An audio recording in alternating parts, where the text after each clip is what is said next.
Hi, I'm Larry Horist, and welcome to So There 'Tis. Just to put a little timing on this, this commentary is being produced after the first Democrat debate and before the second. So we're going to talk about what went on in that first debate. I don't know how many of you might have watched it. I don't think it was quite as well received as it might have been. But part of that reason is that people may not even be aware of this. The Democratic National Committee really exposed NBC and MSNBC as an affiliate of the Democratic Party. What they did is they said only MSNBC and NBC is going to have the ability to broadcast the debate. Now, that is not traditional. Normally, other channels participate, some as a lead channel.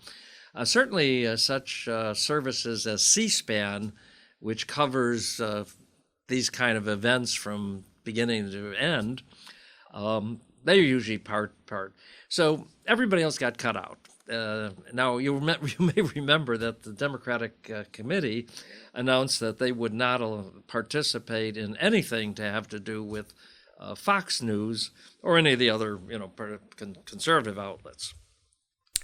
But they have no trouble participating with MSNBC and NBC. Now, that's kind of important because everybody on that panel you saw were out of MSNBC and NBC.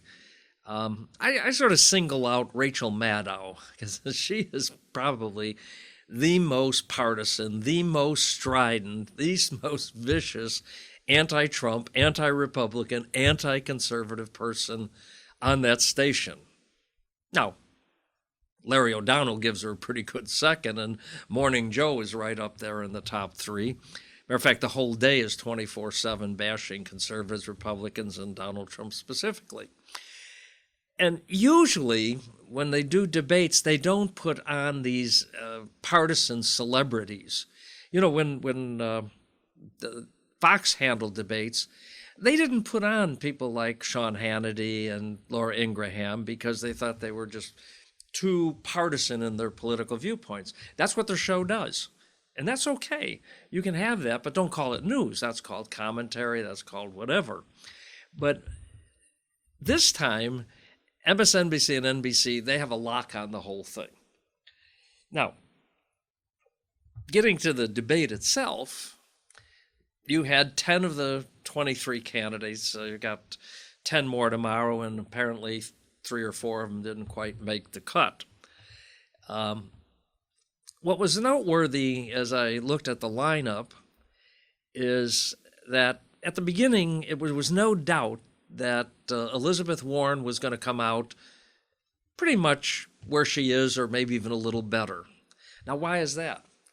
The way it was constructed, there's 2 parts of debate. Now, there's a whole bunch of what you might call major candidates. Actually, it's kind of funny because a major candidate in the Democratic Party is anyone who hits double digits.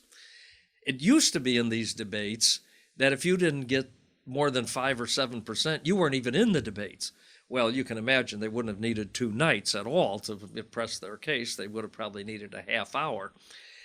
But the fact of the matter is, she was really the only person in double digits on that platform. She was the queen of the moment among a lot of lesser minions. And when I say lesser minions, they're people of substance. I mean, you have New York Mayor. What is the New York Mayor doing in this race, by the way? This is a man who, when the polling came out, got a zero. A zero. I mean, that would imply that even his family's not voting for him. This is a guy who got demonstrators outside of the debate forum screaming what a bad mayor he is and don't give him the country. So when you look at it, it was really looked like a setup for Elizabeth Warren. It was to her advantage, however it happened, whether it was intentional, accidental. Anyway, she had the dominant position against a lot of lesser. Now, when you handicap this, I saw the media and they say, oh, well, Julio Castro did well, or this one did well, oh, de Blasio did well. They're going to say that. My view was that if it was a good day for the political party, it was a good day for the Republicans. Now, they got into a couple of little contretemps here and there. There was one between Castro and Beto. There was another one involving de Blasio, who interrupted and was, I think that, But what happened, though, is they all stayed away from attacking anybody. Interestingly, nobody hardly mentioned, what's that guy's name? Joe Biden. Yeah, that's the guy. That's the one. Nobody mentioned Joe Biden. Nobody hardly even mentioned Donald Trump. Now, it's obvious the strategy for this one was, let's look presidential and let's talk about issues. And that was the big gain for the Republicans, because when they went through the issues, it was every impractical, impossible, radical left-wing issue you could name. One of the big dominant ones was doing away with private insurance.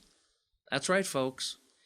Your company provided insurance, Zippo. Your one that you take on, nope, you're not going to have it. Put the insurance companies out of business. Tens of thousands, hundreds of thousands of people out of work, and you're left with what they say is Medicare for all, which is terrible insurance. It's 80% coverage, and a lot of doctors won't take it, and a lot of other services that you get, you're not going to get, okay? But the other one was free education for everybody. Now, I am not a mind reader. I am not a person who can really see into the future, but there's some things you just know when you've been in this business as long as I have.